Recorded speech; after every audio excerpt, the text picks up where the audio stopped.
Todo mundo fala sobre vencer, superar, seguir em frente, mas quase ninguém ensina o que fazer quando a dor chega e fica. A Bíblia nunca tratou o sofrimento como um erro de percurso, e Jesus jamais prometeu uma vida sem perdas. Pelo contrário, ele deixou claro que amar profundamente também significa sofrer profundamente. O que quase ninguém percebe é que a dor não vem para destruir, mas para revelar algo que estava escondido. E isso muda completamente a forma de enxergar o sofrimento. E se a dor não for o fim de algo, mas o começo de uma versão mais consciente de você mesmo? Essa pergunta não traz alívio imediato, mas abre um caminho. E é por ele que Jesus ensina a caminhar. Existe um paradoxo desconfortável aqui. Quanto mais alguém tenta fugir da dor, mais ela cresce. Quanto mais aprende a atravessá-la com Deus, mais ela se transforma. A Bíblia mostra que perdas, despedidas e lágrimas não são sinais de abandono divino, mas partes de um processo de amadurecimento espiritual. A dor é uma das poucas experiências universais, e a Bíblia nunca tentou suavizar isso com promessas vazias. Pelo contrário, ela reconhece que perder faz parte da caminhada humana e espiritual. Jesus não ensinou a evitar a dor, mas a atravessá-la com sentido, amor e consciência diante de Deus. A sabedoria cristã começa quando alguém entende que sofrer não é sinal de fraqueza espiritual, mas de humanidade. O conhecimento bíblico não nega a dor, ele a enquadra. Toda perda inaugura um processo interno silencioso. Primeiro o choque, depois a negação, a revolta, o vazio. A Bíblia descreve essas fases sem romantizar nenhuma delas, mostrando homens e mulheres de fé profundamente abalados. Jesus chorou, sentiu angústia e experimentou a dor da separação, provando que sentir não é falta de fé. O amor divino não exige força artificial, exige verdade emocional. E essa verdade é o primeiro passo para não ser engolido pela perda. Existe um erro comum que a Bíblia combate com firmeza, o de transformar a dor em identidade. Sofrer não é o problema, permanecer preso ao sofrimento é. Deus não chama ninguém para morar no luto, mas para atravessá-lo. A sabedoria começa quando a pessoa entende que a dor tem algo a ensinar, e que ignorar esse ensinamento prolonga o sofrimento. É justamente aqui que surge a pergunta inevitável. O que a perda revela sobre quem somos quando tudo desmorona? Depois do impacto inicial, a perda começa a se desdobrar em camadas, e a Bíblia mostra que cada fase carrega um tipo específico de aprendizado. A negação, por exemplo, é aquele momento em que a mente tenta proteger o coração, fingindo que nada mudou. Jesus nunca repreendeu esse estágio humano. Ele apenas não permitiu que as pessoas permanecessem nele. O conhecimento bíblico ensina que negar por um tempo é humano, mas viver na negação impede a cura. A sabedoria está em reconhecer quando é hora de avançar. Em seguida vem a dor mais crua, às vezes misturada com raiva, culpa ou perguntas sem resposta. Por quê? É uma das frases mais recorrentes nas Escrituras, o que mostra que Deus não se assusta com questionamentos sinceros. A Bíblia não condena quem questiona, ela alerta quem se fecha. O amor divino acolhe o coração confuso e ensina que sentir tudo isso não significa perder a fé. Significa que a fé está sendo testada em profundidade. Com o tempo, surge uma fase silenciosa e pouco falada, a adaptação. É quando a pessoa percebe que a vida continua, mesmo sem aquilo ou aquele que se foi. Esse momento dói de um jeito diferente, porque traz a culpa de seguir em frente. A Bíblia, porém, ensina que continuar vivendo não é traição à perda, mas honra àquilo que foi vivido. E essa compreensão prepara o terreno para algo ainda mais delicado: entender o sentido das despedidas à luz de Deus. Partidas costumam ser vistas como fracassos emocionais, mas a Bíblia oferece uma leitura mais profunda e, muitas vezes, desconfortável.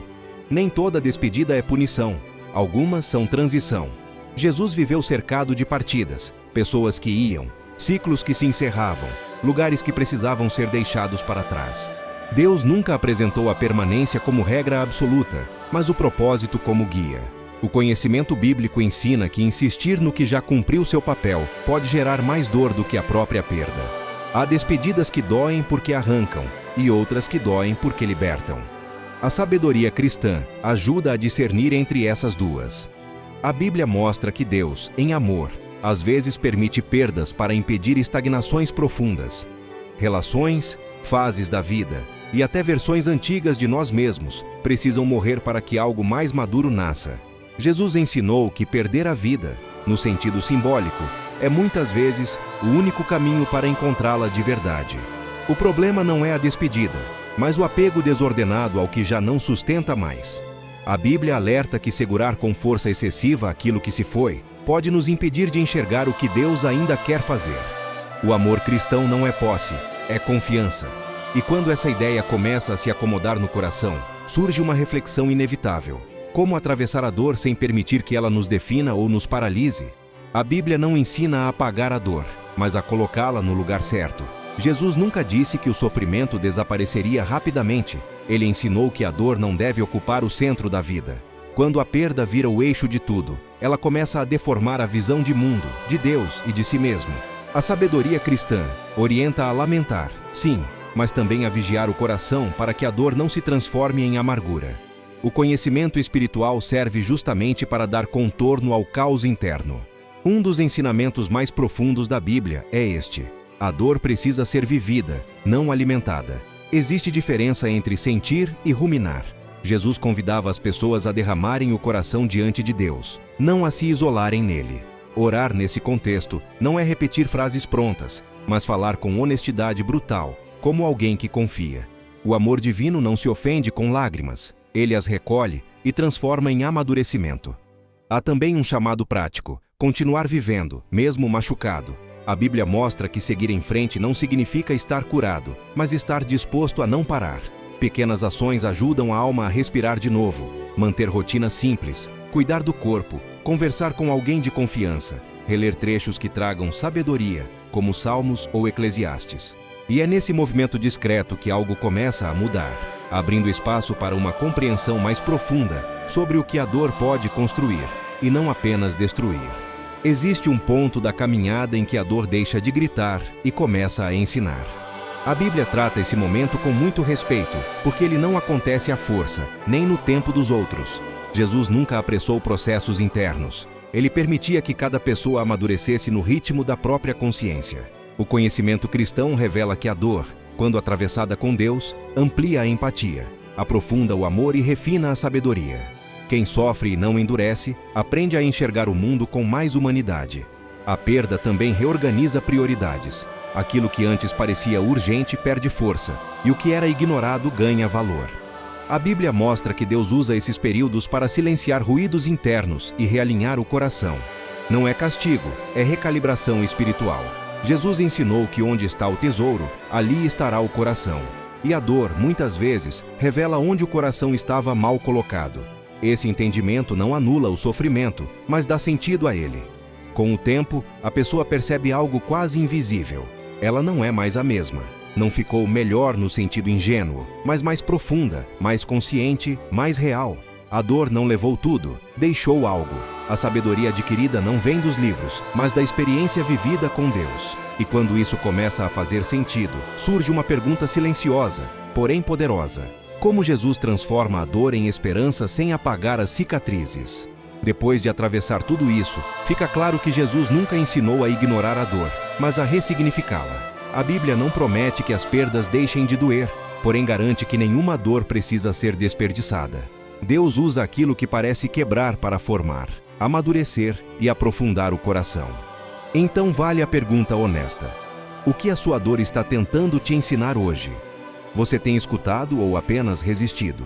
Talvez o maior erro seja acreditar que superar a dor significa esquecer o que foi perdido. A Bíblia mostra que curar não é apagar memórias, mas aprender a conviver com elas sem sangrar todos os dias. Jesus carrega cicatrizes, e isso diz muito. O amor de Deus não remove marcas, mas dá sentido a elas. A sabedoria cristã nasce quando a pessoa entende que seguir em frente não é trair o passado, mas honrar o crescimento que ele produziu. Agora o convite é direto e pessoal. Não fuja da dor, não se afogue nela, caminhe com ela até que perca o controle sobre você. Reflita, ore com sinceridade, permita-se amadurecer. E se esse conteúdo falou com o seu coração, se inscreva no canal, ative as notificações e continue aprendendo como aplicar o conhecimento da Bíblia, os ensinamentos de Jesus e a direção de Deus para transformar dor em crescimento e fé em vida prática.